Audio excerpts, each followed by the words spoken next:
এই যে ময়নার খাবার, ভাত দিছি চারটি গমের ভুসি আছে, তার ভিতরে আছে আপনার পোয়ালের গুড়ি, তার ভিতর দিছি নুন দিয়া এই যে এখন সুন্দর করে মাখাবো। বুঝতে পারছেন, বৃষ্টি বাদলের দিন পশু পাখি পালা কঠিনই হয়ে যায়।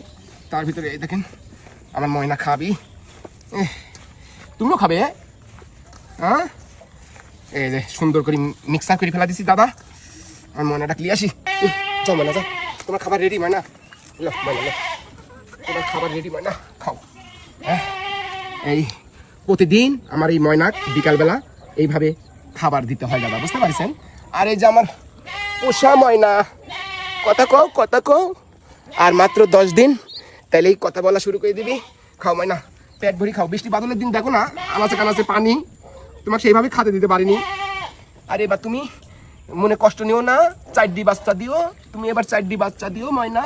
আমি কয়েকদিন জ্বরে থাকার কারণে তোমাকে ভালো মতন খাওয়াতেও পারিনি, আমিও শুকিয়ে গেছি, তুমিও শুকিয়ে গেছাও, বুঝতে পারছো ময়না। খাও খাও, ওরে আমার ময়না, লো খাও, বেশি বেশি করে খেতে হয়। কয়দিন পর তোমাকে আমি ভিটামিন খাওয়াবো নি ময়না, তোমার শরীর দুর্বল হয়ে গেছে, এই যে সাইড দিয়ে হাড় বাড়াই গেছে তোমার। বৃষ্টি বাদল কমে যায়, বুঝতে পারছাও।